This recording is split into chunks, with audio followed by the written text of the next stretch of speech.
And welcome to another episode of Talk That Get Results. I'm Edward Weber Herbert, and as per usual, we're here every Tuesday evening with something that at least we think is of community interest and or of some concern. And if you think that you have something which fits into that category, you'd like to find out how you can be a part of the program, well, why don't you drop us a line, address it to the Let's Talk program in care of Vaughan Radio, P.O. Box 195, Charlestown, Nevis. Or give us a call. Our numbers are 1-869-469-1616 and or 1700. And by the way, those will be the numbers you'll use to be a part of this evening's discussion. Again, thank you very much for joining us. This is your voice in the community, Talk That Get Results. With regard to your participation in the show, we encourage you to call in on the numbers listed, 1-869-469-1616 and or 1700. Here's a suggestion. You have a question or a comment, perhaps you can get a pencil, piece of paper, write it down so that you're well organized, and when you get on the show, you take as little time as possible so we can accommodate as many of you as we can. We ask only, first of all, you respect yourselves and then respect others, because we will not accept anything we deem not within our broadcast standards. But we encourage you always to be forceful with your point. Again, thank you all for joining us. This is your voice in the community, Talk That Get Results. And we welcome you back from, well, the last time we were here, it was election night and morning. Went into the wee hours of the morning. We know the results of that. Perhaps we can look at that a little. We have a couple of other things to look at, but we thank you very much for joining us. You can also get us via the Facebook channel and our YouTube channel. You get the video streaming. Also, St. Kitts and Nevis, the world over, still battling against this coronavirus. And you would notice that I'm not wearing any mask as is required, but it is because I'm in the studio all by myself. The other persons, they're wearing masks because they're all huddled up in the studio with all of them. So that will be the reasons why. Again, thank you all very much. So, straight off, Edric W. Stanley, good evening. Good evening, Rebel. Good evening from my fellow panelists. Good evening to the people of St. Kitts, and more particularly the gracious people of Nevis, those who listen to us on the World Wide Web and throughout the Caribbean Basin. Pleasant evening to all.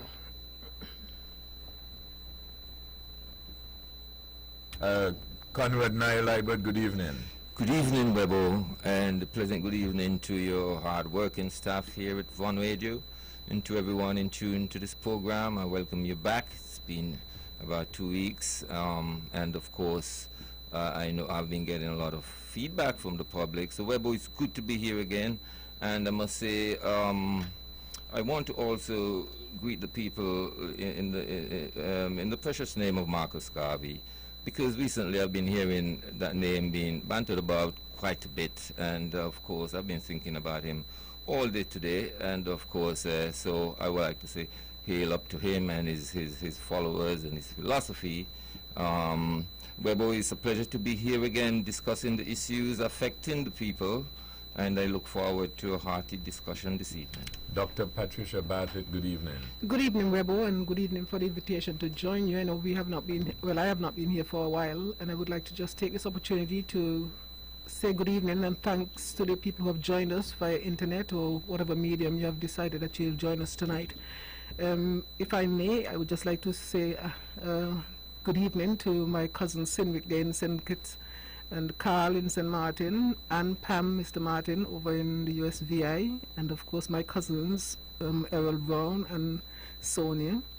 To the people in the US mainland, I would just like to say a good evening. I know you guys have been going through some very serious and I know your patience has been tempted to, so that you want to get out and go out and spend all the money that you have, worked so hard for these past couple of years, and you've been tempted. And I'm just trying to hold solidarity with you and asking you please to hold on a little longer, stay put for a little longer, and stay safe. We really would like to see you come back here. To the people in the UK, I know you have the same challenges, and we're with you. And being in the UK, I would just like to say good evening to my husband, good morning rather, and to everyone who is listening, good evening.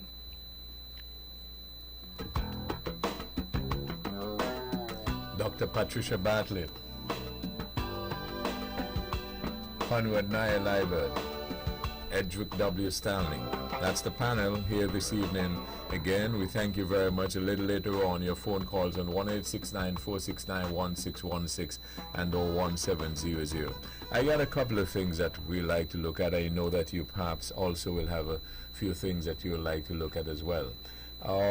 The coronavirus, I don't know how closely you've been following it, but anybody thinks that perhaps, at least here locally, we might have maybe getting too relaxed too soon against the backdrop of the spike that they have internationally. But before I do that, I want to play something that someone sent me, and I found very interesting. I don't know why they sent it to me, but I found it very interesting, and I thought I'll share it with you, and it perhaps can come up as part of the discussion a little later on. I also, I really intended to play it tomorrow morning at 6, or between 6 and 7 o'clock, but I thought maybe I can share it here as well. So let me just play it up front, so that when we get into the full discussion on the various things, we just go straight. So let's give it a listen. There was a former Undersecretary of Defense who was invited to give a speech at a large conference, about 1,000 people. And he was standing on the stage with his cup of coffee in a styrofoam cup, giving his prepared remarks with his PowerPoint behind him. And he took a sip of his coffee and he smiled and he looked down at the coffee. And then he went off script. And he said, last year I spoke at this exact same conference. Last year I was still the Undersecretary. And when I spoke here last year, they flew me here business class. And when I arrived at the airport, there was somebody waiting for me to take me to my hotel. And they took me to my hotel, and they had already checked me in, and they just took me up to my room. And the next morning I came downstairs, and there was someone waiting in the lobby to greet me, and they drove me to this here same venue. They took me through the back entrance and took me into the green room and handed me a cup of coffee in a beautiful ceramic cup. He says, I'm no longer the Undersecretary. I flew here coach. I took a taxi to my hotel and I checked myself in. When I came down the lobby this morning, I took another taxi to this venue. I came in the front door and found my way backstage, and when I asked someone, do you have any coffee, he pointed to the coffee machine in the corner, and I poured myself a cup of coffee into this here styrofoam cup. He says the lesson is, the ceramic cup was never meant for me. It was meant for the position I held. I deserve a styrofoam cup. Remember this. As you gain fame, as you gain fortune, as you gain position and seniority, people will treat you better. They will hold doors open for you. They will get you a cup of tea and coffee without you even asking. They will call you sir and ma'am, and they will give you stuff. None of that stuff is meant for you. That stuff is meant for the position you hold. It is meant for the level that you have achieved of leader or success or whatever you want to call it. But you will always deserve a styrofoam cup. Remember that. Remember that lesson of humility and gratitude. You can accept all the free stuff. You can accept all the perks. Absolutely, you can enjoy them. But just be grateful for them and know that they're not for you. I remember getting off the Acela. I took the Acela from New York to Washington, D.C. And I got off the train like everybody else. And I was walking down the platform like everyone else. And I walked past General Nordy Schwartz, who used to be the Chief of Staff of the United States Air Force, the head of the Air Force. And here I did, you see a guy in a suit schlepping his own suitcase down the platform just like me. And just a couple months ago, he was flying on private jets and he had an entourage and other people carried his luggage. But he no longer held the position, and so now he got to drag his own suitcase. And never did it sort of remind me more that none of us deserve the perks that we get. We all deserve a Styrofoam cup. Doors. Builder's Paradise has cheap 4 and 6 panel knotty pine doors starting at $224.99. That's right, $224.99. Sizes such as 24 by 80, $224.99. 28 by 80, $235.99. 30 by 80, $240.99. 32 by 80, $249.99, and 36 by 80, $259.99. We continue to be the largest supplier of doors in the Federation, so visit us today so you can purchase that desired door. Visit Builders Paradise today at the C.A. Paul Southwell Industrial Site St. Kitts, or call them at 466-4938 so they can help you complete your home. Builders Paradise, where your island dreams come true.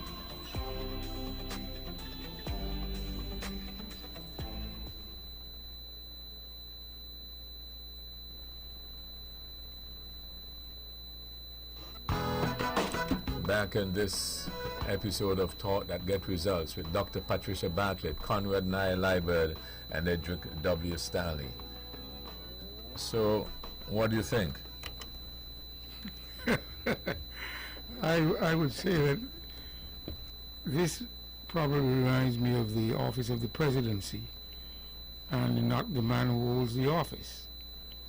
And therefore, maybe he might have been taking a swipe at Donald Trump and saying, you don't deserve what you are getting, but the presidency itself must be respected, must be adored, and ultimately be treated as such. Now, this particular gentleman was the undersecretary, and he was given all the perks while he was undersecretary, and now he became secretary, sitting in the high chair in the high position.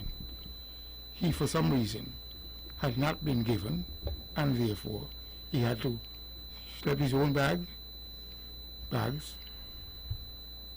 open his own door, fetch his own coffee, and not in a, but in a styrofoam cup. And it tells us that sometimes the position is not, the person is not the importance, but the position. And of course it reminds me of a speech that was given by Reverend Rollins Sunday at the swearing-in ceremony. And I believe some of us got it, and I believe some didn't get it. Ultimately, he said pointedly and poignantly, I'm not here to make you comfortable. Based on his dissertation, he actually stated some facts which would say we all are equal. We must treat each other equally alike. We all are human beings, and in that regard, we must look out for one another. And therefore, the position of Prime Minister, the position of having a victory in this election, should not give you the power to mistreat or ill-treat, as the case might be, whichever word you want to choose. And thus, I'm not here to make you comfortable, but to state the facts. And there was a word that he used, not sure if I can remember it.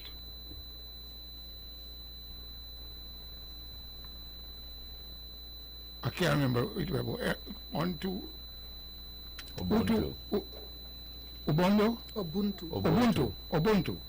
And it was really a learning experience for me to have heard based on what he said.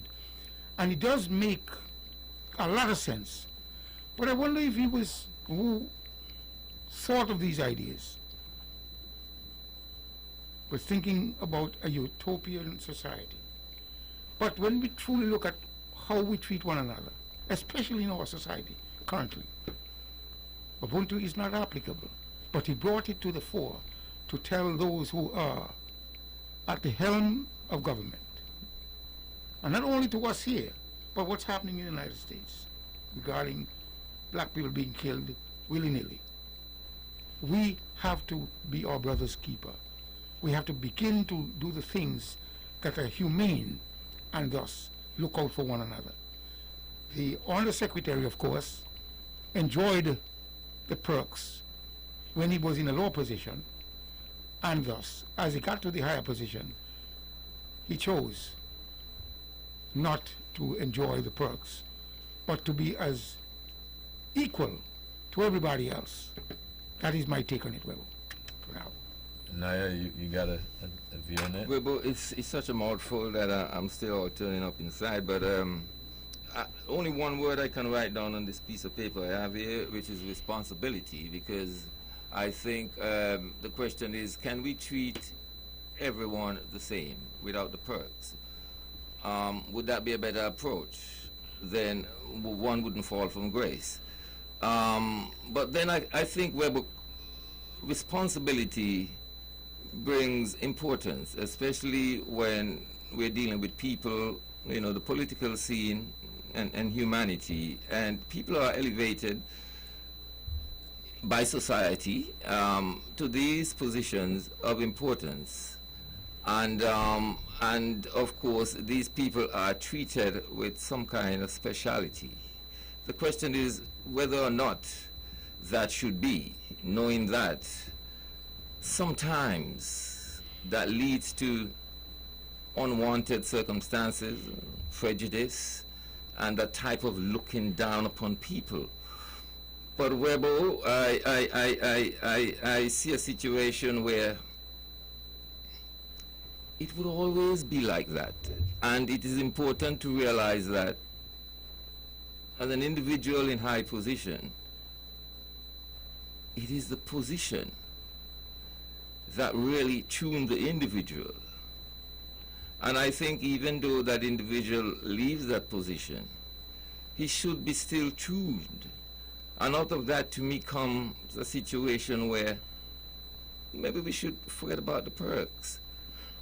Maybe we should forget about the perks. And if we do that, then we probably would have a more equal society going forward. Because these customs and rules and expectations are held by society. And truly they are also enforced by, you know, these people who has these responsibility. Is that a good thing? It can be a good thing if you are not of that abusive type, really. And what about you remaining that very same person when you have the perks and when you don't have the perks? Do you change? I think that one should be themselves regardless of the perks or without the perks. And going forward, if the perks is of great concern, in a sense, we can all live without it. We can live without it. Because there would always be rules and laws and those to enforce it. But to me, and also the perks are all mixed up in these rules and laws too. So I understand what the Undersecretary was going through, is going through. Can I crave for a different world? I can't really, because I cannot see it really functioning with the general mindset of the population. So as it is, there will be the perks, and there would be that paper cup, and there will be another cup that is expected to be awarded to those people of great relevance and importance and responsibility. And let's hope Rebel, when they get the perks, come with it, is real meaningful application of these responsibilities. If not, there are going to be problems, because we're going to say, you're getting all these perks and you're not doing nothing for humanity, so what's the use? You should be drinking out of a paper cup. That's all I can see from it. I feel like I'm probably all over the place with it, but it is such a thing that I cannot really be conclusive on it right now. Dr. Bartlett? Stuff. Well, I think that was very deep and thought-provoking. And if we would all start viewing ourselves in that same context that the presenter would have presented, that we all just deserve really a styrofoam cup. And the word that comes to mind to me is humility. Whether you're holding on to a styrofoam cup or you're holding on to a ceramic cup, we should all be humble, recognizing our place in the universe. From dust we are, and to dust we shall return. Some people, when they're holding the ceramic cup, they have no regards for the other people who are holding steadfastly onto their styrofoam cup. But it is your service to humanity that really defines who you really are, and not humanity's service to you. And when people get into these lofty positions, they sometimes forget that they're just human and they're just dust. And so they don't really live up to the expectation sometimes a lot of us would expect them to. And so when they would have fallen, like you said, fallen from grace, when they would have exited that lofty position, the perks that came with it sometimes, they seem to think that that is what would have defined them. It is a material thing that defines them. You know, but in all this, like I said, we need to be humble, and humility is what I think really defines a man. And when I say man, I mean human, not just a man or a woman, a sex. So I would hope that anyone listening to this would take away from it the importance, you know, of being humble at all levels of life. Matters not, you know, what station of life you're in, you ought to be humble, recognizing that at any point in time you can lose that position. But it's what you would have done for others that is going to last, not what you would have done for yourself, not how it would have made you feel, because that is just temporary. I can't remember how I felt the last time I ate lobster. So what difference does it make? You know, at the end of the day, it's all about humanity, it's all about service, and we all have to be humble. It seems as if somebody would like to weigh in at this point, so let's try that and see. Good evening, thank you for holding. Good evening, thank you for holding. Hello, you're on the air. See what I would like our callers to do, please. I would like you, when you call, to pay attention or speak and listen to the phone, not the radio, okay? Else we're going to have a little issue. Good evening. Go ahead, please. Good evening, Mr. Webb. I just want to say to you a massive thank you for that interview you did with Mr. Mark Bradley. You make my heart feel wonderful. You have a lovely night, Mr. Weber. Okay, thank you very much. That's interesting, but we probably can come to that interview a little later. By the way, anybody saw it? Anybody? Edric, you didn't see it? Unfortunately, no. It's still on the it's still on the YouTube. our YouTube. You should check it out. Now you didn't see it. No, I didn't see it, no. Dr. Bartlett didn't see it. It was well, you just heard what the caller Post-election. said. But yeah, it was about a week out. There was some sterling reviews from it, as the caller just said, and I don't want to put in my view of it as well. But I'll just say that the folks who didn't check it out, they should check it out. It's on our YouTube page. If you go to YouTube, you type in Vaughan Radio about a week or two ago, and you're going to see it. And also, they've got other stuff there that you can see as well. Okay, now to the matter that we were talking about, I'm looking at it from a different angle or two. And first of all, I noted that Naya, I think directly, Edric maybe directly, Dr. Bartlett, if not directly, indirectly, reference politicians. Am I correct in saying that? As you were making your comments? That could have been mentioned. Not necessarily. I draw into my statement what is happening in the United States, and of course, Donald Trump, you referenced him? I did. He's not a politician? He is, but also it was more focused on the police brutality. Right, but I said reference. Well, Anyway, the point I was making is that as I listened, I just made a notation how for most things, if you were to, for instance, do a little survey now, and you were to ask the persons who you're surveying or polling, who do you think is a good leader in your community? Most people will gravitate to reference politicians. And this is the point that I was making.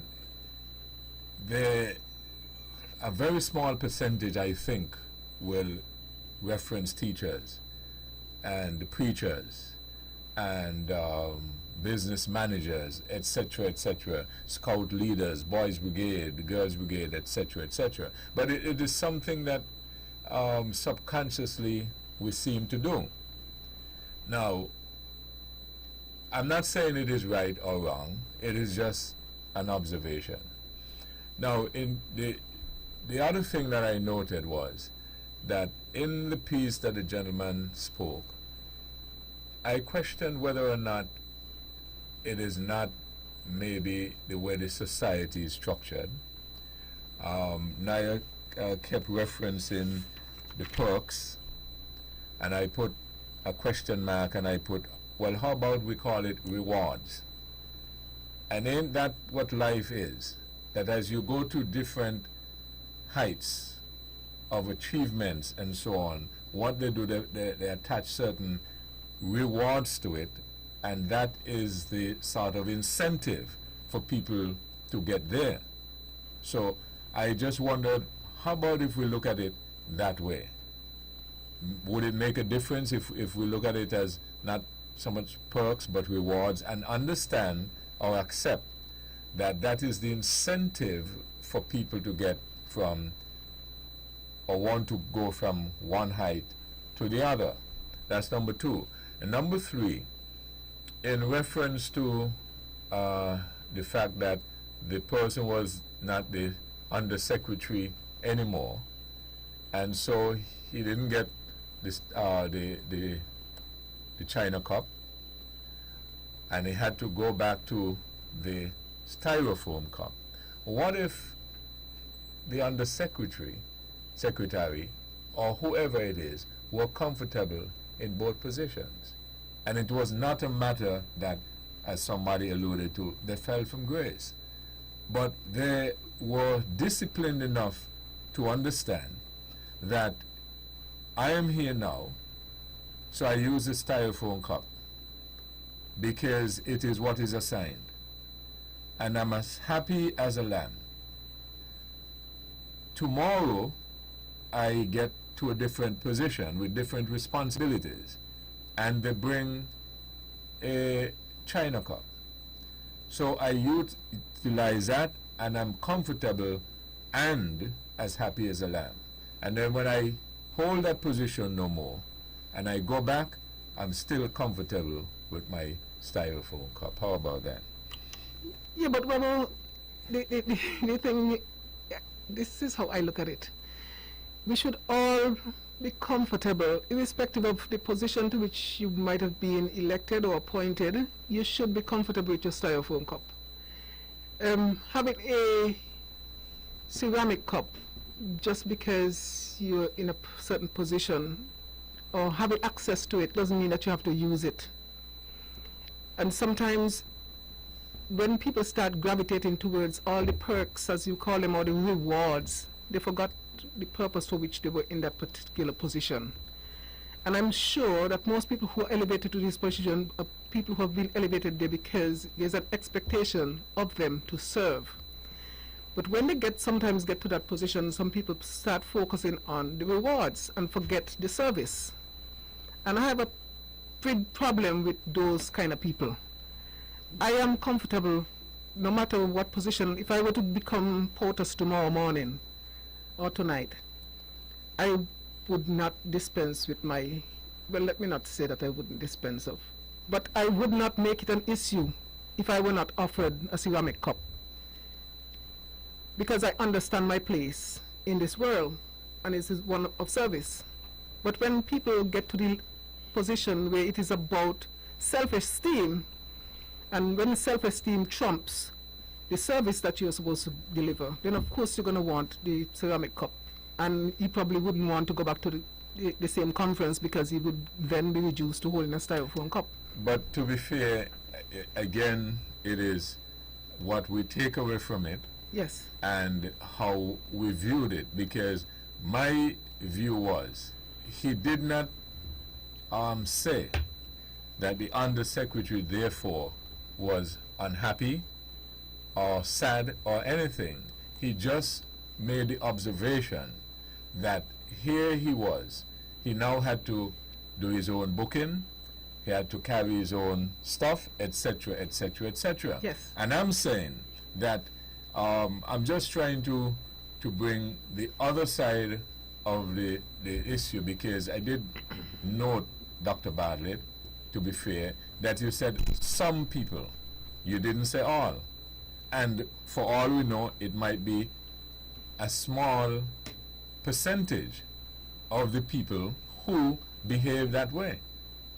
And maybe most of us are able to play the part, just as an actor does. Play the part because it is what is required. Well, to be honest, life is as such, and it takes so many to make a world. But there are genuinely people who are genuinely designed to be helpful, to be fair, kind, all those attributes. And no matter what the perks are, no matter what the position is, they will go to the nth degree to help, to serve, to give, simply because that is how they are. Percentile amount might be 10% of the population, 20% of the population. It might be a smaller amount in terms of percentile number, 3% of the population.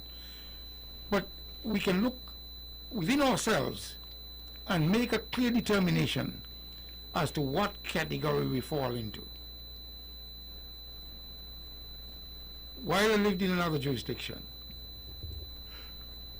once you say you are from Nevis or the Eastern Caribbean, but more particularly St. Kitts and Nevis, I would go to the nth degree to help you to find a job and to ensure that you're comfortable in another jurisdiction, in that jurisdiction.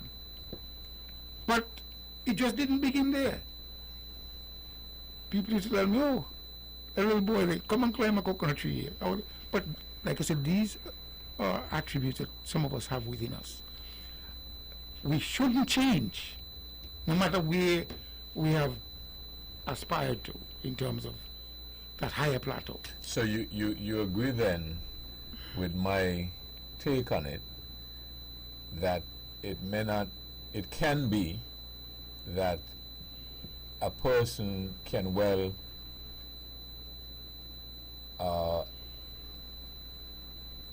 hold both positions and be very comfortable, understanding that they are two separate positions.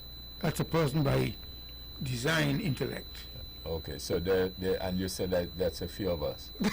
Yes, a few. So few. You understand? There are some who they get up the ladder of success. They forgot where they came from. When Iraq rolled into Kuwait, there were people who were in Kuwait who refused to backtrack. Some committed suicide simply because they didn't have the capacity and the ability to survive. They're like resistant to change and couldn't change. There are people here who just can't change.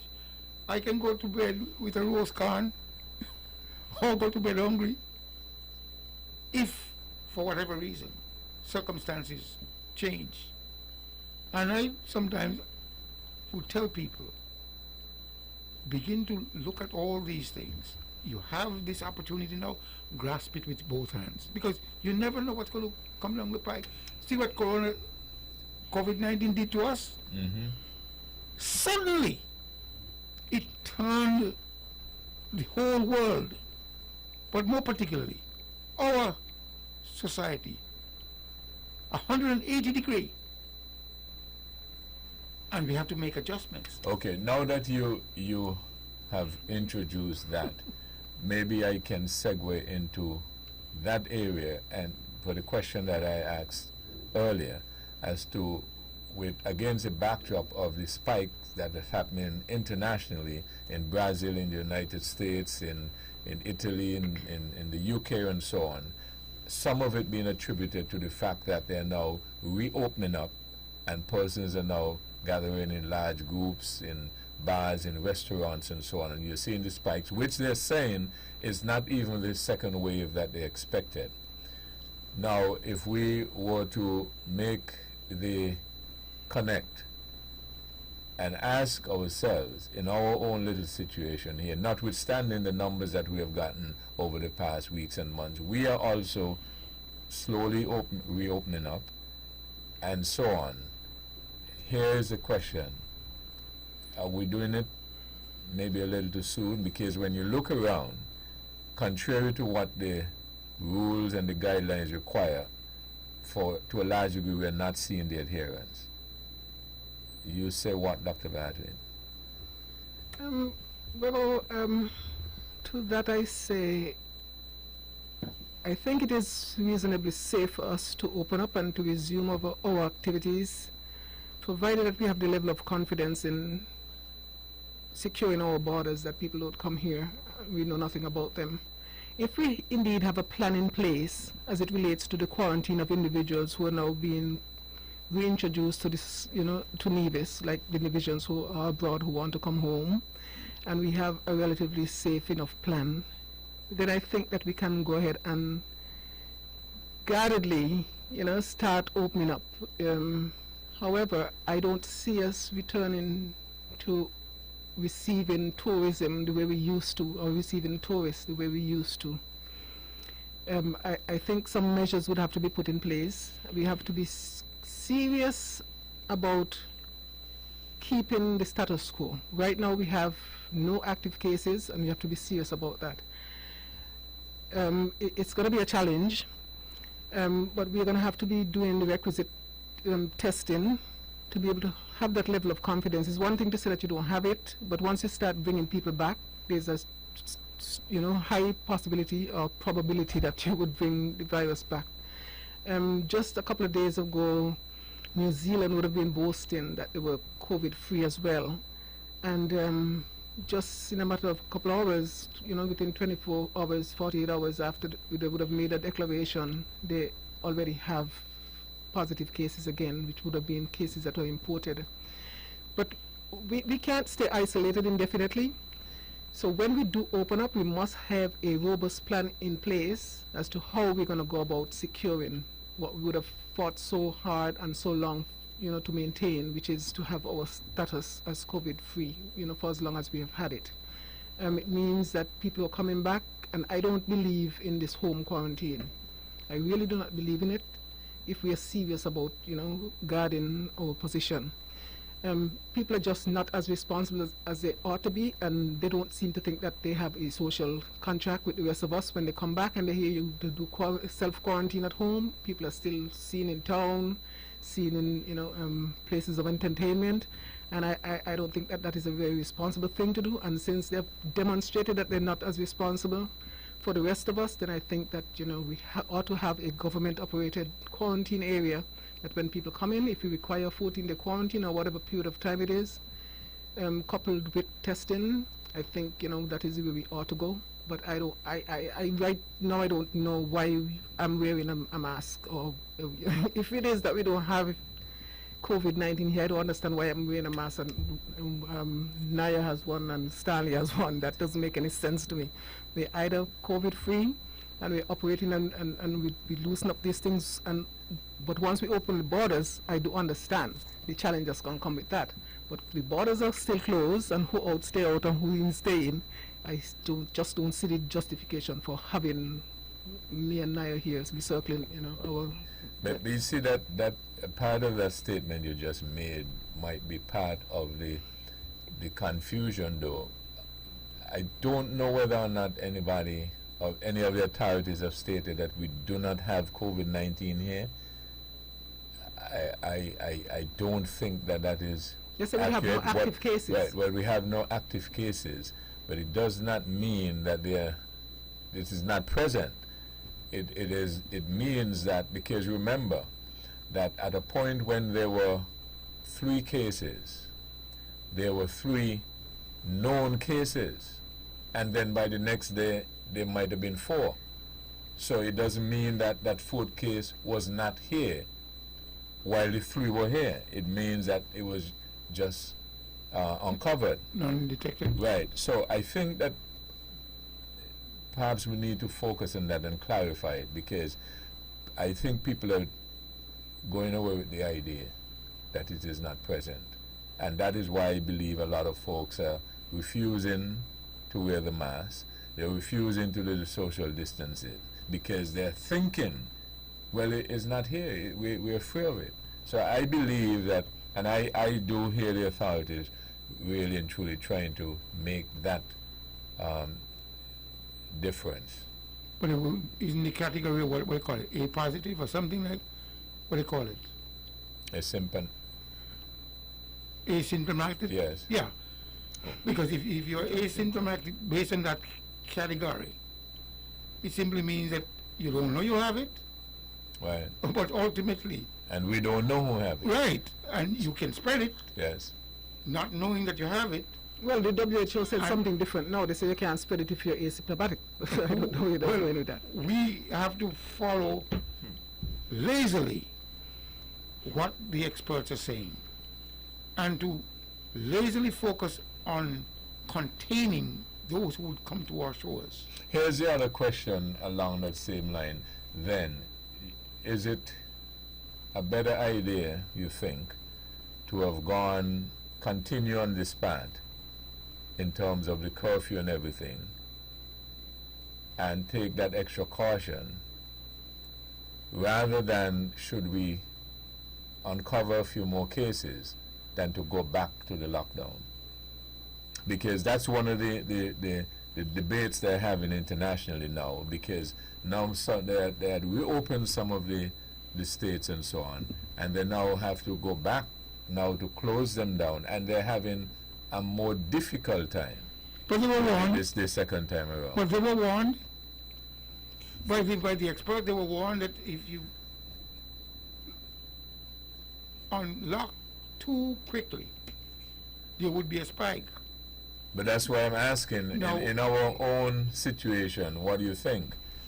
Seeing that persons were almost getting accustomed to the routine, because that's what happens with changing. After a while you get accustomed to it. Right. So I was asking the question, might it have been better to have continued maybe for another whatever period of time, few weeks or whatever, see what happens a little more, as opposed to now opening up some more, and then what if we have to close down again? Would it be difficult? That's what I'm asking. Well, if there's a standard for these things. If you're going to declare that you're free, you have to be able to demonstrate that you're free. I don't know if anyone has said that we are COVID free. I know they've said we don't have any active cases. However, it means that we're going to have to start doing a level of testing. Whether we're going to do a 5% testing, random testing, to to find out whether or not we have it and will we have it. We cannot just be walking around with these masks for until when. Right.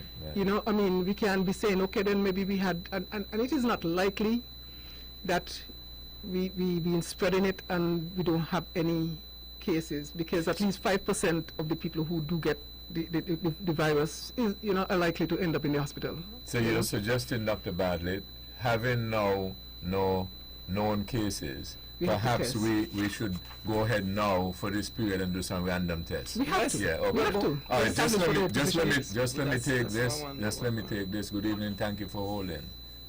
Good evening again, Mr. Weber. Did you see the swearing ceremony, Mr. Weber? Yes. You see how much people was in the stand without the mask? Yes. Okay. Did you saw after election day a picture with General Powell, who was in quarantine with the Spanish people, and the guy in the back, I just saw the picture, the guy who was in charge of Nemo, and about the Spanish people in that same group have no mask? No. Huh? You saw the picture? No. Okay. I mean, something ain't adding up at all in this place, Mr. Weber. I'm telling you, people say, but a lot of things are adding up in this COVID thing. I mean, these guys in charge are supposed to be leaders response. And you're going to tell me you have a massive crowd that's in the park. And some guy, you're not even the Prime Minister had on the mask. I mean, I don't know. But I mean, in the city walking, the police telling you to put on your mask. And then you're hearing that Spanish came in with somebody pushing somebody in a wheelchair. They came in 87. There's a lot of things going on that underneath that I don't know. I really don't know. It's just scary. They I said try to do the best to call my mask, but this thing is scary. You're playing around. You have a lovely night. okay. Thank you very much. Yeah, well, it's about testing. I mean, I'm surprised that I've been told that there's no active cases, and it looks like after that the testing ceased. So we would be masked down until when? I think the testing must what I realized during this thing, I think the people are making huge sacrifice with this thing and cooperating pretty well. But is the government really doing sufficient testing to bring some assurance or clarity, just to let us know the real state of affairs? Now, there is no active case, so the testing ceased? Because I think there was a qualification for persons who were tested. In other words, I think you if you had some of the symptoms, right? Also, the contact tracing, you had to fall within certain categories and so on to be tested. Yes, they had a that's testing protocol in yes, place. yes. So, but we are again, out of what that phase Dr. now, Bartlett though. was saying, now that we're at this stage, We're in a different phase. perhaps, right, you can now go into a different phase and say, well, okay, you know something, maybe we should start with some random testing. And then that And also, while other countries are relaxing their thing, we should try and make representation to see if we can get a lot of these equipment donated to us to ensure that as we gradually reopen, we have in place equipment just in case. But the health authorities did state that, though. They did say that we are solid. Well, we should continue on the pace of gradually reopening, because we have to allow the economy to function, for government to get its revenue, and for people to make a certain amount of money to make a living. And I think we're on the right path. Gradually continue to open. If we have to... But okay, how do you answer or respond to Dr. Bartlett's question in that scenario? Then, how long must she wear her mask? Continue to wear the mask. Continue to wear the mask to ensure. Even if the risk is low, because I understand that we have an epidemiologist now, you know, and we ought to be using that individual to be able to guide us as to where we go. Because you have to be able to do your risk assessment and be able to advise accordingly. If the chances are it is a low risk that is being, you know, posed to the public at this point in time, we don't need maybe to all be that's wearing masks. included in the guidance, Dr. Bartlett, that continue to wear the mask. Let me just take this. Good evening. Thank you for holding. Yes, Mr. Robert, good evening, and to your panel. What I would like, I don't know if any the member on the panel can answer this question, is that are you all aware of if there is any international, or what I should use, treaty or convention, you know, where when people commit like atrocity against the people, where they can be prosecuted? And, you know, I'm referring to some of the behavior of some leaders, like for instance the leader in Brazil. You know, he called the flu a small flu, and then, you know, we see how the flu is spreading now. Is there anything that can, like, these leaders can be prosecuted? You know, like how they got this thing with the United Nations, the court in The Hague. You know, when you commit atrocity against your own people, you know, where they try you, and, you know, is there anything to do with the WHO? Because, you know, we see every day, you know, we hear every day what is going on in Brazil, statements being made by leaders, you know, and, you know, Mr. Trump in the United States. So I don't know if anybody can answer that question for me. Thank you. Well, I would say this, that this particular situation, I think sovereignty would play a big role protecting that leader.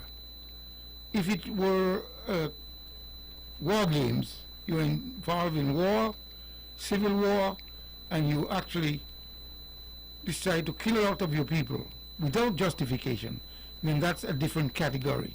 But for this, where he assumes that this is not as dangerous as it's supposed to be, then he actually let his guard down, and quite a number of people have suffered. Quite a number of people have died. But I think he will attempt to pull the card of sovereignty, where globally, you know, or United Nations may not have any jurisdictional authority. Well, can't you get him internally? Well, sure. Sure, but that is, of course, where sovereignty comes in. Where Right, but I think if I understand the caller correctly, he wanted accountability. sure, but he's looking at The Hague. He's looking at The Hague. Right, but what I'm saying is he was not adamant that it must be an international, or it must be The Hague, or it must be somebody.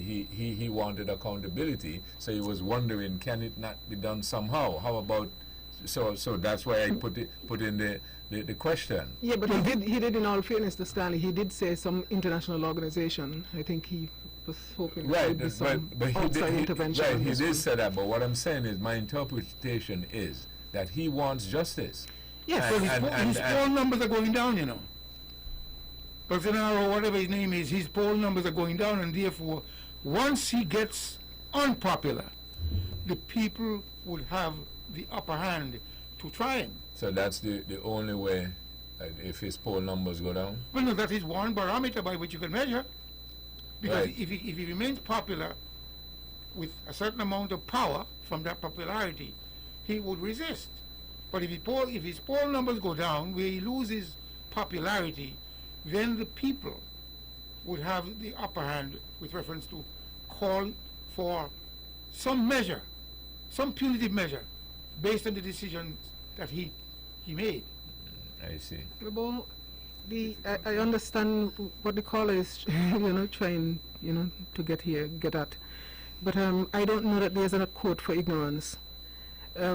Because if you have a code for ignorance, of course, one of the first persons that you might want to try might be the POTUS. If Stanley is speaking to poll numbers, and it's unfortunate that people have to wait so long sometimes, but sometimes we do know that we have ignorant people who we are electing into power, And what do you expect? If you elect an ignorant man like him, then this is what you're going to get. Chances are you'll have to wait until next election in order to be able to remove him. But knowing those places, and sometimes they do have uprising, they're not as, docile as us. Who knows? You just might see his term, come to a premature end. I find that view interesting, that it is a pity that persons have to wait so long in terms of till an election or whatever. And I can recall many a time I stand here and ask a question in defense, that while some people were saying that you have elections too fast or too often, right? Of course, it's two different things, right? But while people sometimes say that you have elections too fast, too frequently, right? I sometimes said I don't think it's too frequent, because sometimes it's better when you have the opportunity to relook at them very frequently, for the same reason of the point that Dr. Bartlett just expressed. It is a pity that you have to wait so long. Yeah, but what we need in our constitution to change, though, we ought to have the ability to recall our representatives. And they're not performing, and we think that they're acting against the best interests of the community. We ought to have to be, that capacity to recall them. And when you recall them, you'll have to have an election? Obviously. So therefore, you can still argue then that you will therefore have elections too often. I've never argued that we have them too often. Mechanism is in place. It's in place. I don't see this ending up in a court of law in Brazil as such, really. To me, it's to get him out before his term is a revolution, which does happen, and revolution changes constitutions. People get fed up and people start do what they need to do. As Pat made the point, people in those countries are not that docile. They're not taking it, They say, well, a change must be made. Look what happened in Lebanon. They just say, all you guys got to go, and... But the place mash up. Things change. But they mash up. The place get mash up, right? The place get mash up because let me take some this. people not listen to Good evening, thank you for holding. Good evening, you're on the air. Yeah, Weber. Yes. Yeah, Weber, good night. I have something to tell you, but I can't tell up on the radio right now. Okay, enjoy your evening. Right, now, the other point that I would like to interject here, and we'll do for a break, but is that it shows in this little discussion that we're having, it shows how important it is that when you're making certain rules and laws, such as the Constitution, it takes a lot of deep thinking, deep thought to put into them, so that you don't just, make these things and then willy-nilly. And that is why, they're made and they last so long, and you don't just go and change them at every time something happens and so on.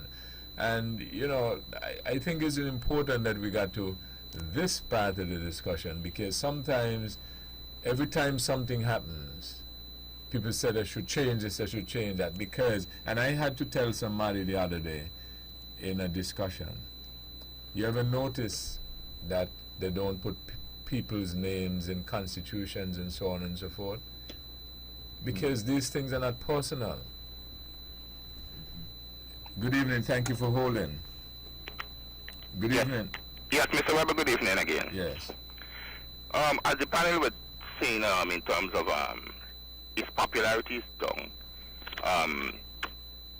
instead of waiting 5 years to remove him, I would really like to know, I don't know if anybody, or, so we don't really know the laws and rules of Brazil in terms of the constitution. I wonder if this matter with him behaving this way is an impeachable, if he can be impeached for his behavior. But caller, you'll agree that these viewpoints though are subjective. Pardon me? You would agree that these viewpoints, for instance yours, is a subjective thing whereby that you might well think that he is doing a poor job. But a lot of people might think that what he is doing is a correct thing. Yes, exactly what is happening in the United States. Because exactly. A lot of people concerned in the United States, Donald Trump is doing nothing, no wrong. Right. Yeah, I agree with you. Mm-hmm. All right, you have a pleasant night. Okay, thank you.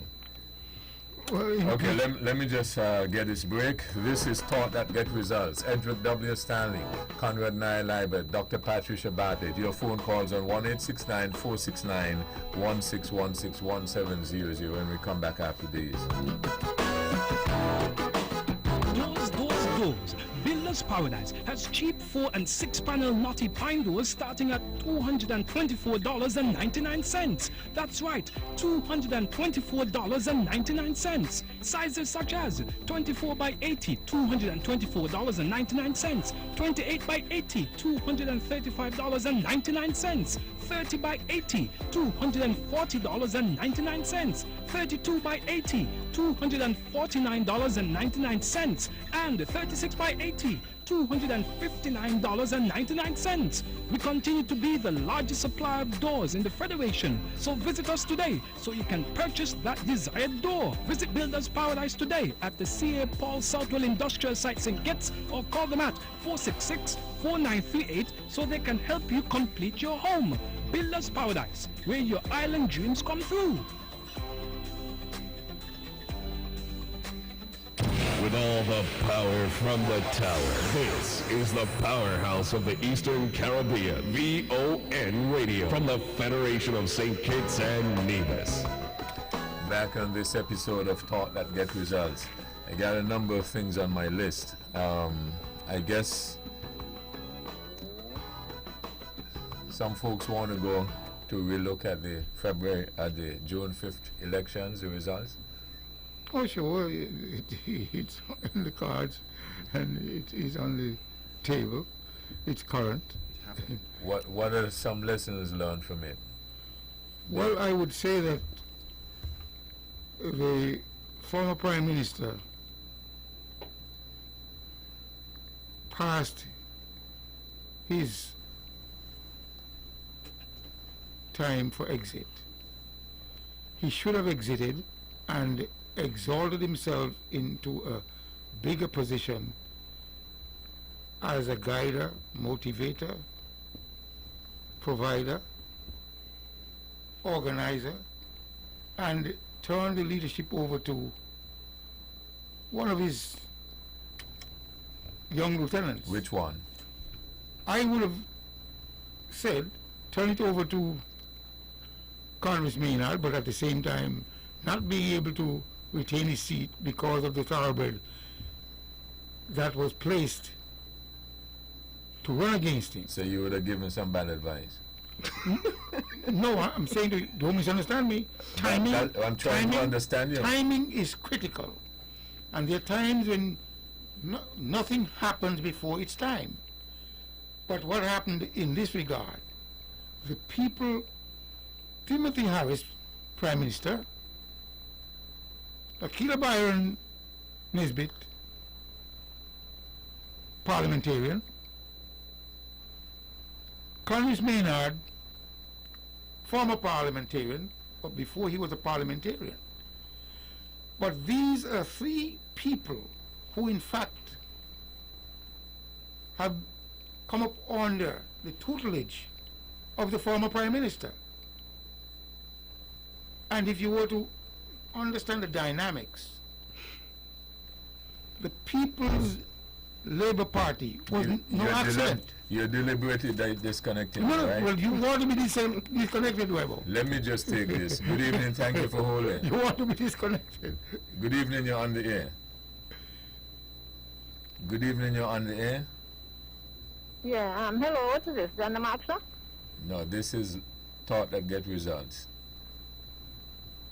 Oh, okay. Yes, yes, let's start.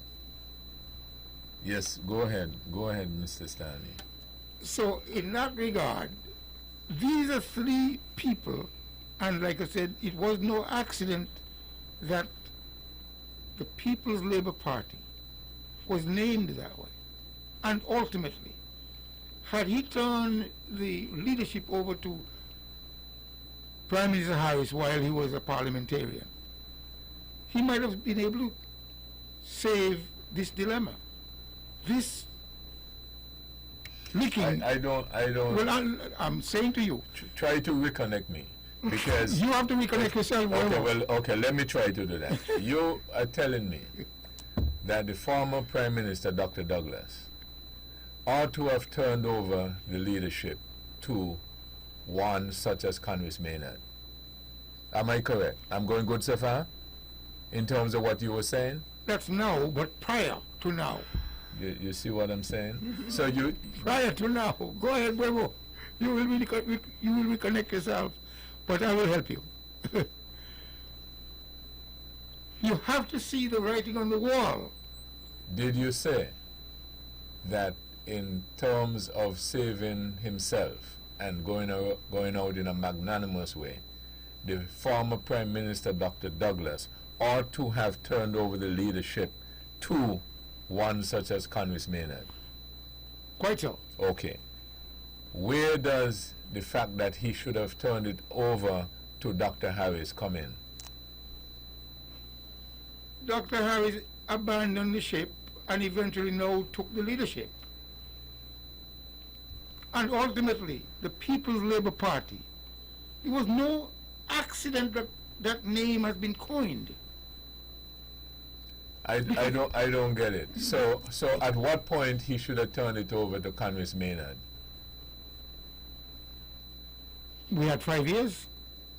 But that time Dr. Harris was not... No, I'm talking about, say, 4 years ago, 3 years ago. But you know... This would have strengthened his position as leader and whatever it is. To fight Dr. Harris? I'm just saying to you, to save the remnants of the Labour Party. But when he turns it over to Conway Maynard and he becomes the leader, they're going to the June 5th election. Who would have Conway Maynard's face? Conway Maynard face? Wouldn't it have been right? And wouldn't it have been under the leadership, Akila Byron, and the leadership of Dr. Harris? Quite so. So how Dr. Harris comes in now to be... What I'm saying to you is that there are times when there is what is known as a spent force. And this is a spent force of the former Prime Minister. Okay. All right. So he's a spent force now. That is, in my view. And why he became a spent force was because he ought to have turned over the leadership to Conway Maynard. Dr. Harris before. Dr. Harris before. I'm just saying he had... as you come down the line... Ted Hobson, where are you? As he passed his exit. My go-to guy. Where are you, Ted Hobson? As he passed these exits, he passed them without realizing the timing.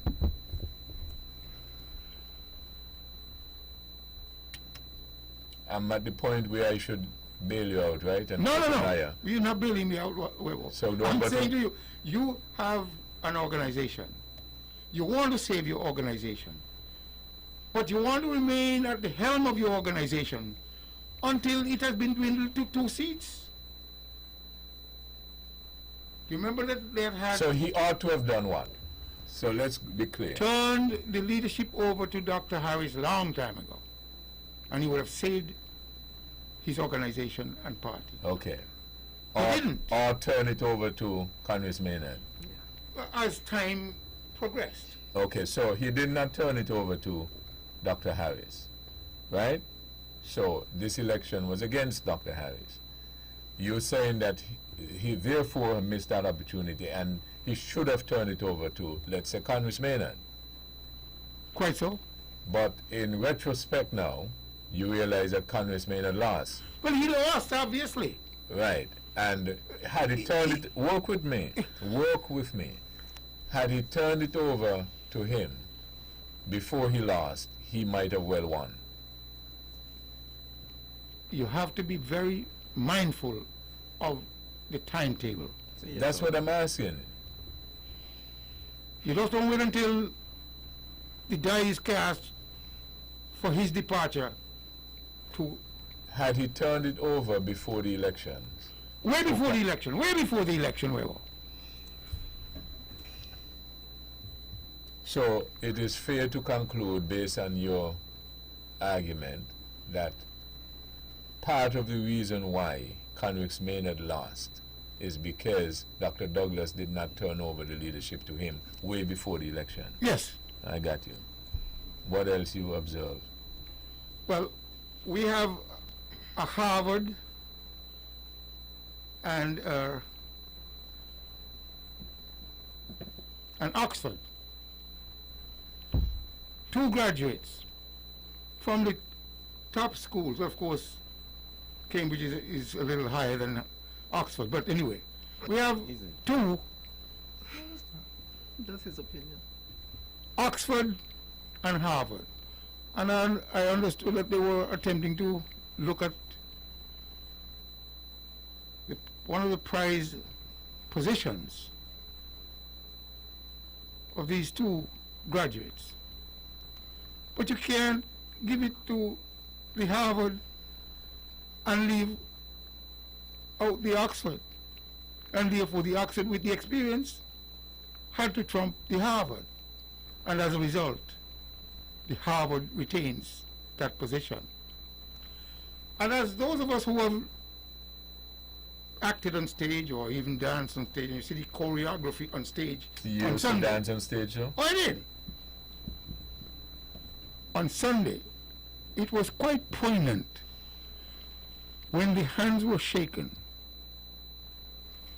And then it was so obvious by one who looked at the choreography to see one of the players not getting a handshake, but as the main handshaker passed, it's like he had to be reminded, I'm here, how you passed me?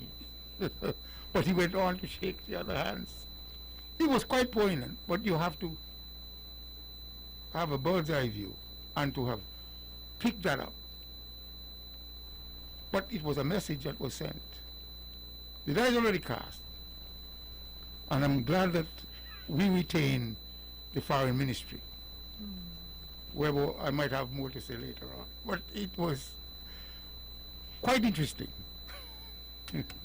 There are a couple of things that came out of this election. Having been around for a while, I always thought, well, to be fair, I got a little nervous 3 weeks away as to the turnout.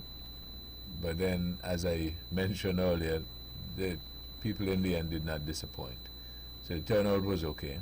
I thought, interestingly enough, the results resounding and historic. Anybody has any thoughts on that? Well, on Nevis, I'm speaking. Well, about. I could say categorically, I too sat on pins and needles. But before I left home, a prominent person called me and asked me, what do I think about Mark's winning? I said I already had... Let me just take this. I'll come back to you. Good evening. Thank you for holding. Good evening, Mr. Weber, again. Very interesting to listen to the debate about the election and who could pass what. Do you know, Mr. Weber, the polling station up at Tim Collins Stadium opened at 9 o'clock? If I knew? Yes. No. Okay. It opened at 9. What time did it close? Huh? What time did it close? It closed at 6. Oh, okay. So people were left not being able to vote? Hello? People were left in the line who couldn't vote? Well, some people have to keep it for now, and one will be considered. Oh. You can't open at 9. It's not supposed to open at 9. It's supposed to be open at 7 o'clock. So who would have been disadvantaged? Which team would have been disadvantaged by that? Everybody. Oh, okay. So what I'm saying, that shouldn't happen. And you shouldn't have accolades as the presiding officer who married the cemetery sister. Okay? You have a lot of irregularities. Not only that, let's be real, because I realize you guys on the program are very, very serious about certain things. Do you think it's okay? You see, because we got to be serious about this politics, because our children's future is in the hands of a lot of our people. Do you think it's okay to say to me today that Lindsey Grant and Donald Powell, who went to a court where there was misquoted to people's funds, should be in government today, or should have the chance to run for politics? Hello? Okay. I got you. They're going to address those, and we'll... Good evening. Thank you for holding. Good evening. Thank you. Good evening. You're on the air. Yes, good night. This will be the first time I've been calling on your show, right? But I usually listen. I am calling in response to that caller who called before me, who I know very well. Eh? And I actually heard him calling on another radio station like last night with the same thing. But I like the question that the good doctor there asked him, who would have been advantage with reference to the problem that they had at one of the polling stations in constituency 1. In fact, they had to wait a little while, but I do believe extra time was given, and the people then who were to start the vote at that polling station did in fact cast their vote. Okay? Now, let's suppose that you didn't have an election in constituency 1. Would it have changed the outcome of the general election? That is what I would like to ask him. And look at it. Look at it. That same polling station that you're talking about, right? Who won the seat? Who won the seat in constituency 1? You understand anything? So I don't know what the guy is coming in. Okay. You understand my point, right? Yeah, I got you. Right. Yes, okay. Thank you very much. Who did I... Okay, let me just... Good evening. Thank you for holding. Well, Mr. Weber, one thing I want to correct the caller before the last one. When he was asked what time the polling station closed, he said 6. The polling station closes at 7. Because I heard Mr. What's his name? The supervisor of election. I think it opened at 7 and closed at 6. No, the supervisor of election came on the afternoon on the news. Oh, so that particular area was given it? Yes, okay, because they started late. Yes. The supervisor gave an extra extension. It did not close at 6 in the afternoon. It closed at 7. Okay. Yeah. All right, thank you. Okay, so... Yes, well, what I was saying is that I was sitting on pins and needles at the same time. I know we had to go flat out, and both parties went flat out. Okay. But somebody called me. Yeah, just a second. Good evening, thank you for holding. Good evening, Mr. Weber. And this guy here speaking about Channel and Grant, about this case. How many cases the former Prime Minister have and still running the election? So that's another problem. I don't know where he's trying to be saying that. He used to speak about a lot when Mr. Grant over by the Marriott. He come off of that now. He starts pulling another thing. and all until Mr. Douglas going to Dominica, going all over the place, and still running the election. So I don't know why he just come with it. Let's just take it easy now. Okay. All right. Thank you very much. Good evening. Thank you for Good evening. Thank you for holding. Hello? Yes. Could you just pay attention and listen to your phone? Go ahead, please. Yes. Good night, Mr. Rebel. The gentleman who called in and speaking about the election up in Boardwalk, yes, they started late and they finished late. They didn't go from 9 to 6. That's untrue.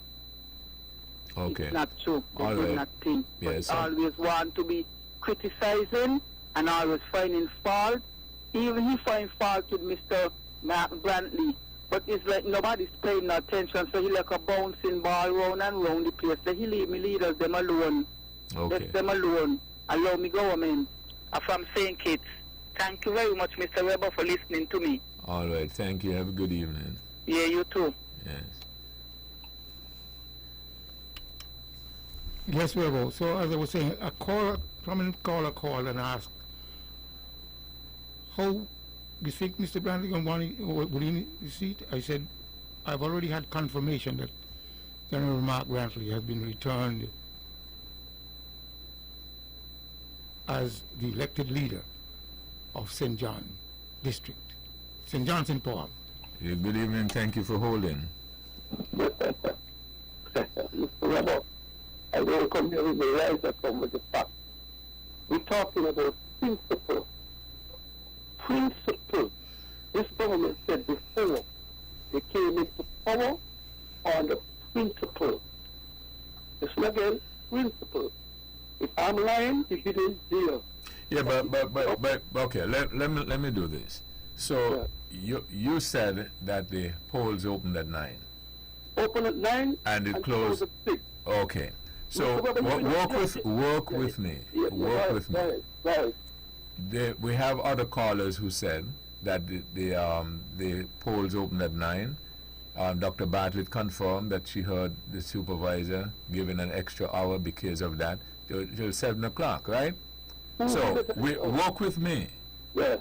So a few polls, so we're not going to go back and forth with it because I don't know what we'll achieve.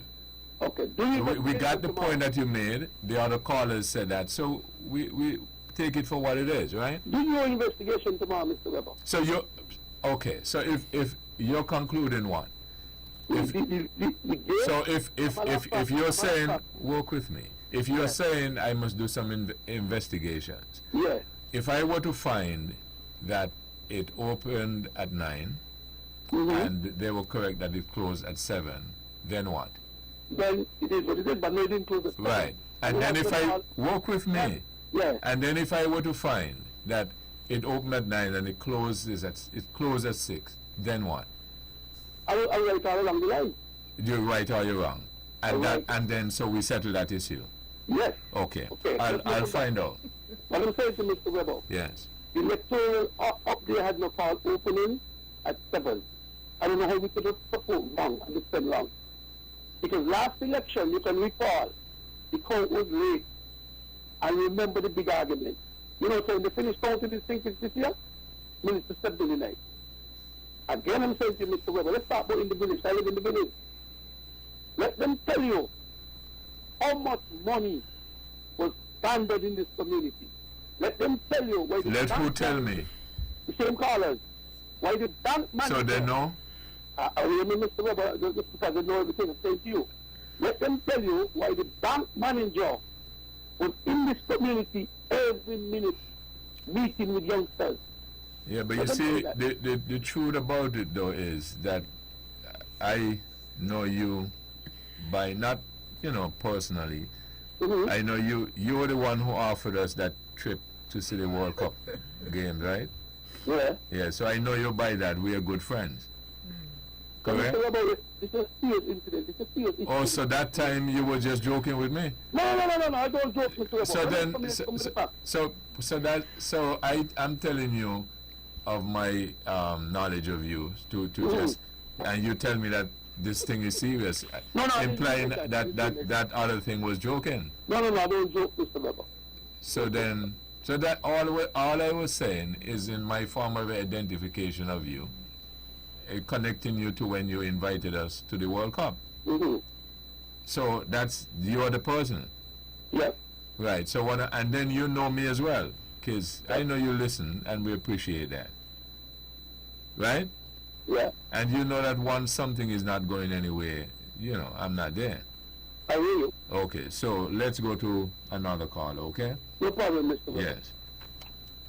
Good evening, thank you for, okay, I'm very sorry, could you please call back?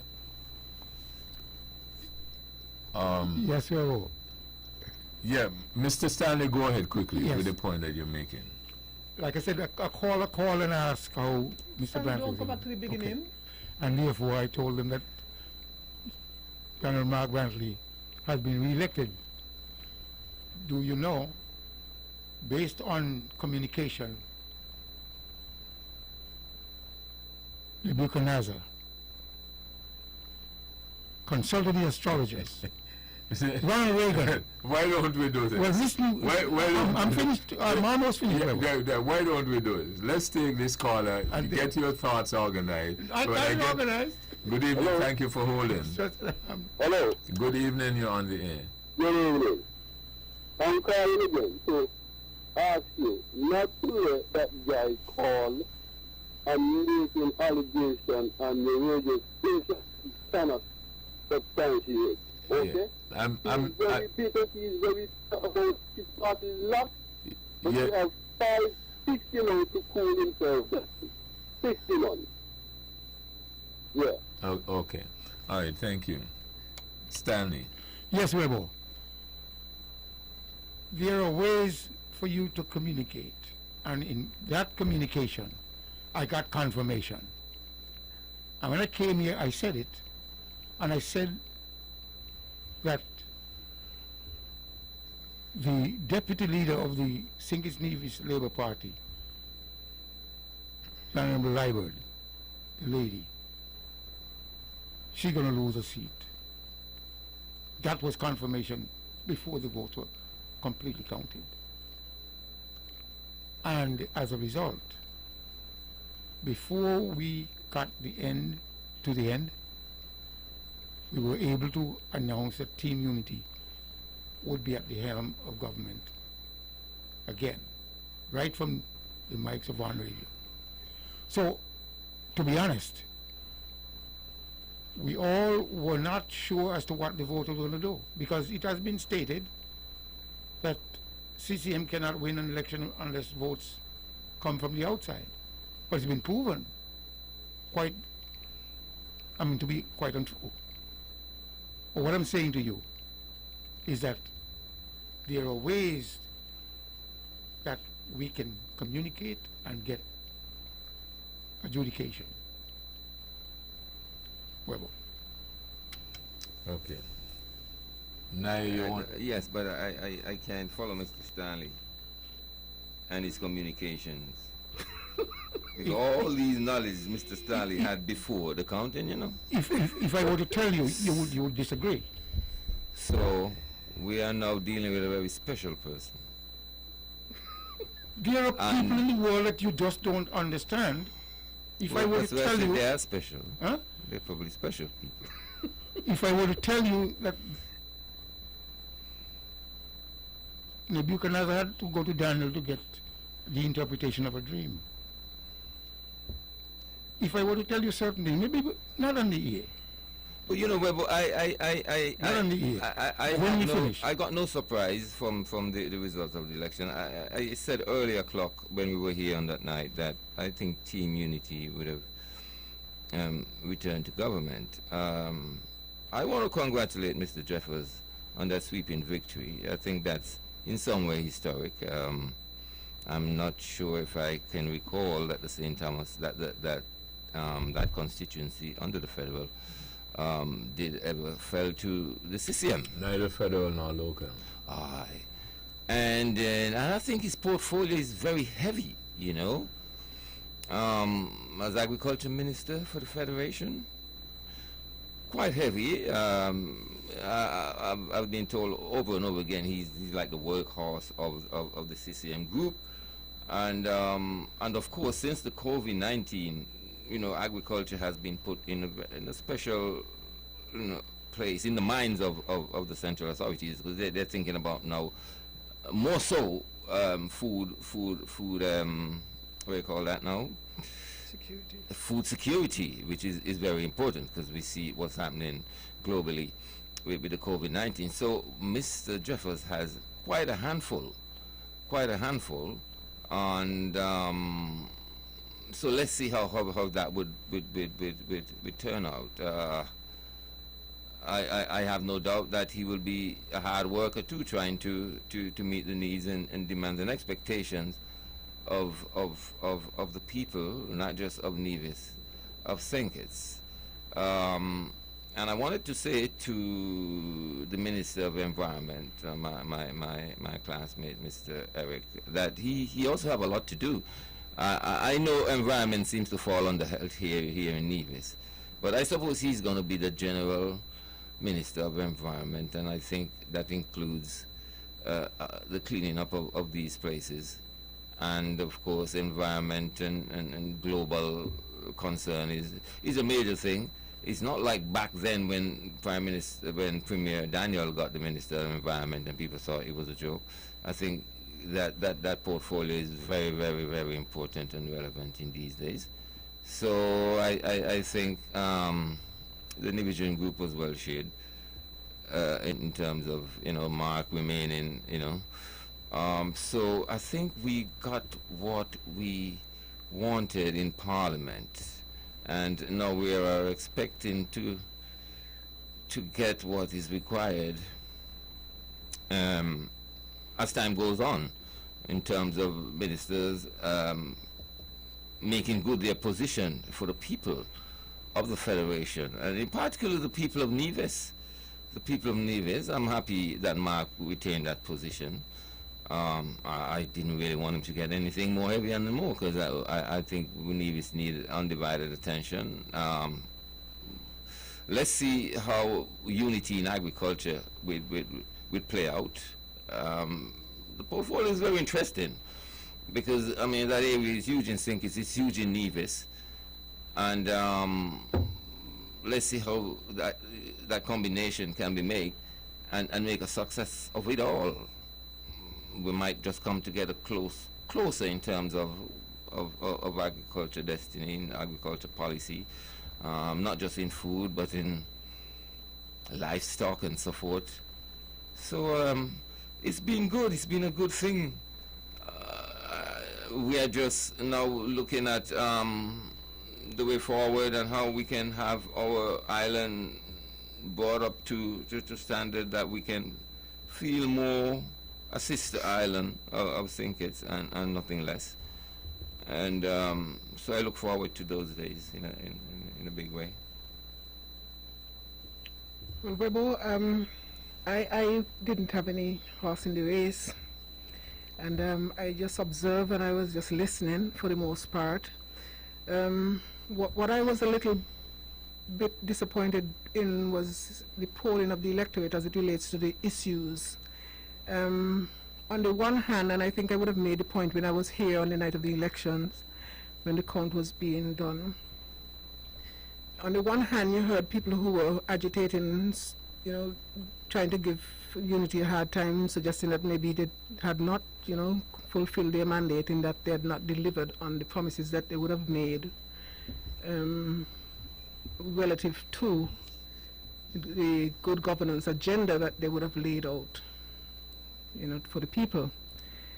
And I don't know how much of a factor that ended up being, in that they were, in spite of the fact that they did not deliver on that, they were still returned, and in grandiose, style, even more so than the first time around. What I'm hoping that in the future would happen as we progress, and I'm hoping that we would start making some progress, because I don't find that we're very progressive as a society, and I would come to that one of these days when I get the chance, to really go into all of that. But I'm hoping that we would get to that point where maybe some entity would, in the public interest, would poll people as they leave the poll and find out, from them, what are the issues that really drove you to the poll today? Because some people just went because they were on the bandwagon. People are saying all three for we, and it sounded catchy and all the dancing and all the things that came with that, and without really thinking about the ramifications of that. Some people, and I know that for some of us, we wanted to maintain a government in position that would look after things like crime, and that featured heavily for some people.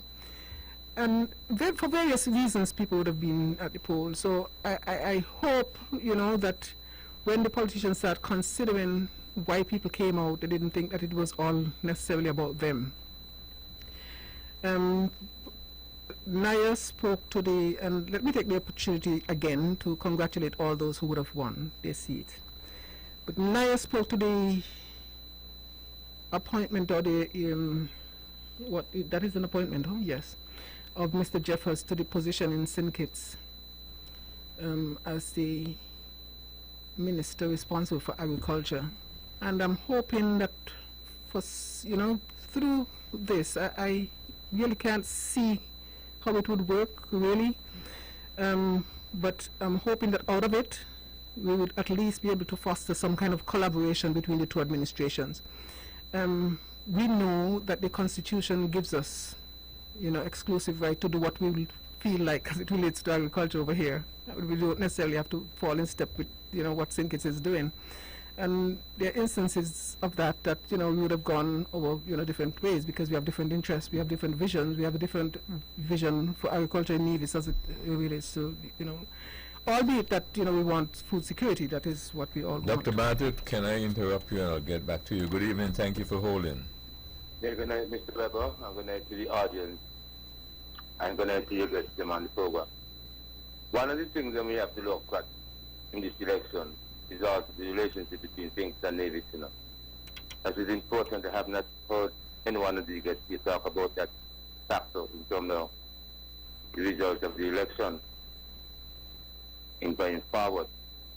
But if you had to go back to Dr. Douglas, with Mark Bradley them in that position in the government in Nevis, what kind of situation that would have been? That would have been definitely something that happened between 2013 and 2015. We would have gone back to that situation there. And we have to understand the situation in terms of going forward, because it's only one thing going to happen. The relationship between St. Kitts and Nevis will only get better, no matter what. No matter what will happen, St. Kitts and Nevis will only have better. And I hope that the Premier and the Prime Minister and the leader of the PAM party and the lead and everyone come together and try to save the boundaries to continue together with the bridge. Have a good night, Mr. Weber, and I appreciate and I continue listening. Okay, good evening, thank you. Dr. Bartlett, could you go ahead? Yeah, so just to wrap up on that, so I imagine that, some bit of reconciliation going to have to happen between the vision in Nevis and the vision in St. Kitts as it relates to the way forward for agriculture on the two separate islands, because it was contemplated that we'll have two separate administrations and you'll have two separate ministers really to look after that. However, moving on more to, I know Stanley would have referenced something that happened on the stage. I personally missed it, even though I was watching on YouTube. Maybe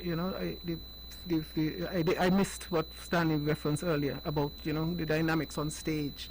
But suffice it to say, though, that it is about time now that these politicians, they are all under the same umbrella now, and they're going to have to start retire their egos, putting your ego aside for the common good of the Federation.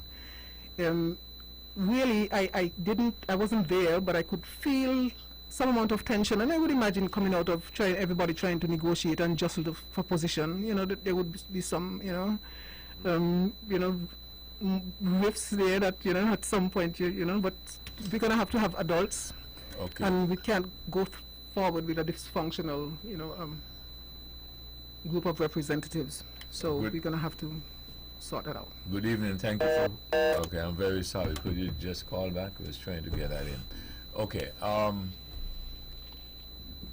Well, what I would say that we have congratulated all the winners, and I personally think that the relationship between St. Kitts and Nevis would grow stronger simply because of the amalgamation of these three political parties.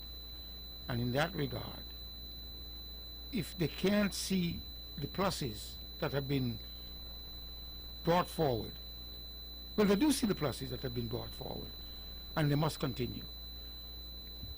Based on what Dr. Bartlett is saying regarding the portfolio of agriculture, in the United States you got one person representing thousands or even millions of people.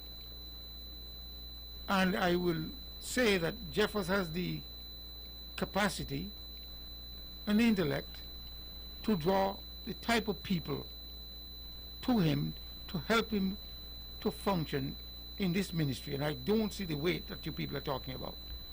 The two little islands. And because the two little islands, the weight in terms of carrying the Ministry of Agriculture is not that heavy. And as a result, I think he would carry it with buoyancy. You know, I also wanted to make a point on that. It's important sometimes when people debate, and everybody has a viewpoint on something, which I appreciate that. But what I realize is that a lot of the times I hear these arguments, these debates, and they're not very logical to me. Some fuzzy logic is involved because it only refers to the ability of a certain set of people. And I think people need to stop it. And it's just like when people are debating rules and laws. And I was making a reference earlier when I said I had to say to some people, you notice they don't put people's names in constitutions and so on and so forth, because it's bigger than that. And I hear a lot of debate going on, and it's only to a certain group of people who people seem to think is of less capability than others. And I don't, and I have refused to get into that debate, right? Because, as I said, What debate, Rebel, please? this debate of suggesting or implying that some people have better capability than others to do certain things. So I just don't want to get into that debate. I think Mr. Stanley made a good point that he made a little earlier, right? Rebel, I'm still seeking clarification on what you're talking about. I just clarified it, and that's the best I can do. Now, who made an assertion that somebody was... No, I said over the past weeks and months I've been hearing the debate. Which debate? Different people make points about it. Disconnecting me again. Right? So, I think we are to think through certain things before we make certain statements. But I really would like to respond to that, because I somehow I suspect that it was something that I might have said that you were making reference to, and I just can't understand what it is that I would have said specifically that would have, elicited that kind of response. But notwithstanding, I was not trying to suggest that Mr. Jeffers was not capable of doing anything. All I was saying is the position, and like I said... First of all, I was not referring to Mr. Jeffers. Well, I was making reference. Well, I was just talking about what I was talking about. Yeah, but you're connecting it to me, because you said somehow you think it is... I'm referring to something that you said. Yeah, because... But that's what I'm saying. So I was clarifying it for you, right? Why you want to make connection to it, I don't know. Right? I'm saying that I hear people making these statements all the time. What is these statements? You're not qualifying what you're talking about. I made a statement, and I said it had nothing to do with the ability of any individual and, to do the job. But anyway, let me leave it there. Yeah, but I to tell you the truth, Dr. Bartlett, if the statement that I made, and you feel that you fit into it, so be it.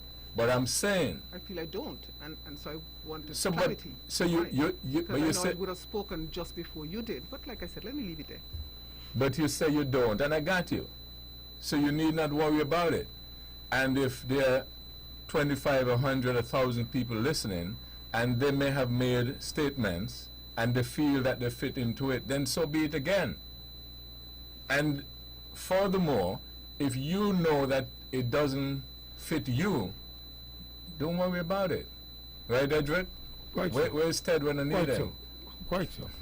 Well, Ted is listening, but you know, he's not here to adjudicate, as you rely very heavily on him, although his adjudication doesn't really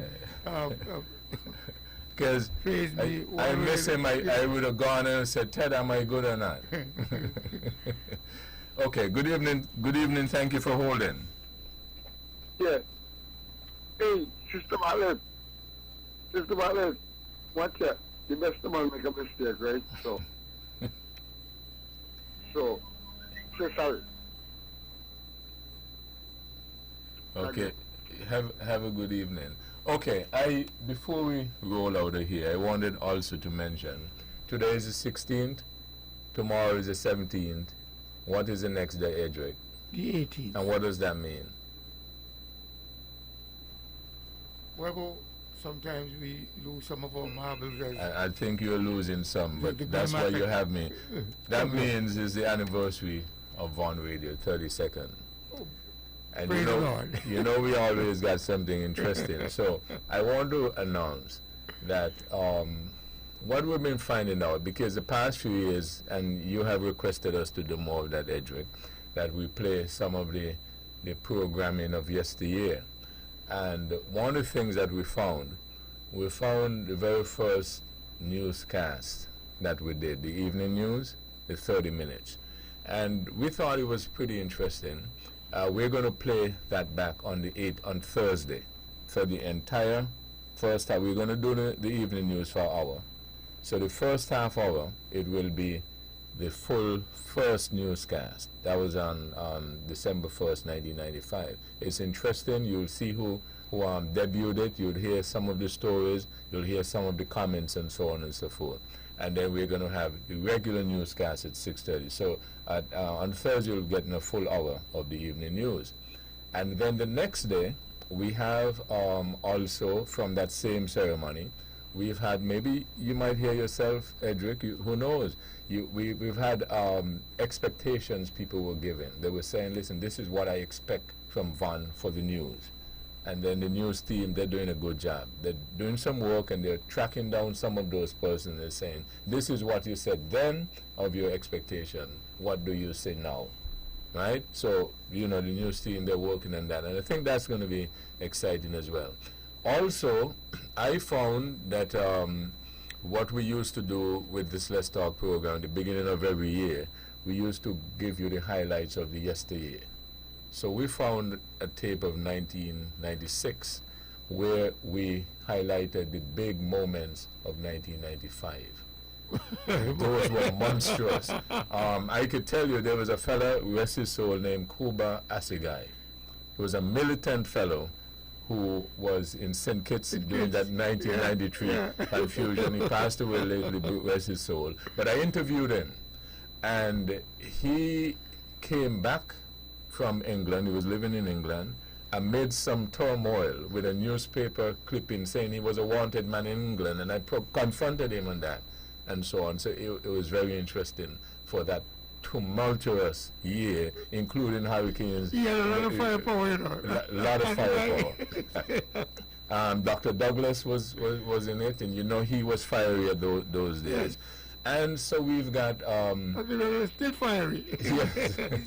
Well, I'm not so sure how much fire he has now. To be honest, he might be misguided, but he's still got some firepower. He's fiery, but he's misguided. Misguided, yeah. but so, and then all throughout the week, we'll be giving these flashbacks and so on. And it is very interesting. And I especially would like the young people to listen, because even some of the younger staff we have here now are amazed that some of these things actually took place. And some of the interviews that we did, even on this program, and it was very interesting and very pleased to have done the interview that the caller referred to as Mr. Brantley, because we got some very, very good reviews in it.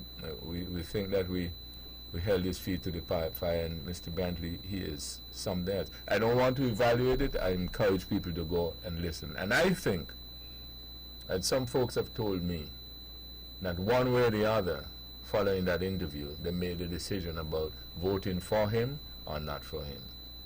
So we're glad, and that's the kind of thing we want to continue to do, so people can see these, candidates under a little pressure, see how they do, and give them a good idea how they will be able to represent. And I thank Mr. Bant. We also did one with Dr. Daly as well, and that was interesting as well. So come Thursday, we'll be having something interesting for you. Dr. Bartlett mentioned that she didn't have a dog in this fight, and I was wondering if herself shouldn't have been a dog in this fight, particularly and personally, because for the past years that we've been on this program, she's been urged to get into the fight, but for some reason she just didn't. You wouldn't bankroll, that's the problem. You wouldn't bring the money. You said it takes 3 million and we know you have it, so, and you're not bringing it forward. So that's the problem. Decided to roll up bring the money, Stanley, bring the money. And socks, as the case may be, sleeves, and get into the race, because it would have been rather interesting, like Akila Byron. I mean, she ran like a thoroughbred, man. Let me tell you. And yep, that is progressive. That is progressive thinking, Dr. Harris, and I must. You understand? All kudos to Dr. Harris. That is progressive thinking. Dr. Harris recognized that there's a role for women to be played. You should have been there. And so he reached out, and it's just 2 of them in the party, and he already has 50% of his party female. And look at the others, still old-fashioned, still holding on, and just still being propelled by egos, male egos. But you're afraid to get in. You're afraid to get in the race like that. I never said I was afraid of anything. I'm just saying. It takes a lot of courage to be in this race. You're making comparisons. No, we have to make comparisons. Good evening. Thank you for holding. Good evening, Mr. Herbert, and good night to your panel. Good night. Good night. Yes. Do you know since Dr. Timothy Harris took up the role as Prime Minister, Dr. Douglas never one day reached out and congratulate him? And I find it to be a very strange thing to see someone who worked under Dr. Douglas in the Ministry of Finance and other ministry, and now being in the helm of a Prime Minister to run this country. He never wanted to say, okay, let's bygone and congratulate him. And it is a shame and burning shame. And the people that was on Dr. Douglas, they should have been able to challenge him and tell him, look, I think it's time for you to hang your boots up and let we take over and move the Labour Party forward. Instead, Caller, I could ask you a question. You think they should tell him what you think, or they should tell him? Walk with me. Allow me to ask you the question first. Yeah. You think that they should tell Dr. Douglas what you think, or they should tell Dr. Douglas what they think? Vice versa. Vice versa. They should tell him because they're in there with him. Vice versa meaning what? They should tell him what you think. Plainly, if you don't step out, we're going to move out. You think they should tell him that? Yeah. Okay, walk with me. Walk with me. Yeah, what if they don't think that? What if they think that he should hold on a little longer? They should still tell him he should move out? They'll be just as bad as him. They'll be just as bad as him, because to know him, how you want the Labour Party to move forward when you have him as the stumbling block? Okay, I got you. That's why Dr. Timothy Harris having 2 new young ones, which is General Powell in 2, and the girl Nisbet in 3. Okay. He put them in ministries that they have to learn from come up, because Mr. Powell is the Minister of Education and she is the Minister of Health. Yes. So they have to fight come down, and then you have those two from Nevis having portfolios, which at any time when Dr. Timothy Harris leaves, they have someone to take up the mantle as the Prime Minister. And I think that is the outline going of Dr. Douglas. Okay. Have a pleasant good night. All right, thank you very much.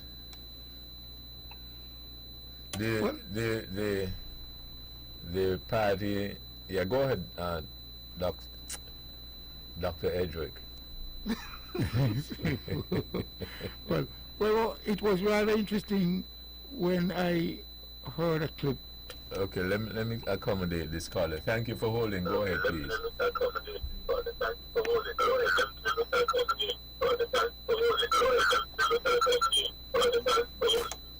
Okay, caller, I'm very sorry. When you call, please concentrate and listen to the telephone and not to any other device, be it the computer, the radio, whatever, and, you know, we transmit that way. Edric? Yes, it was interesting hearing the Honorable Sam Conda, the Honorable Dwyer Astafan, and Mr. Hamilton stating that they're going to be vigorous in this election. And I really didn't see the weight. What happened? Because they were focusing on the good. In my view, the Honorable Sam Conda should have stayed at the United Nations. You have to begin to understand where you are in terms of time and history.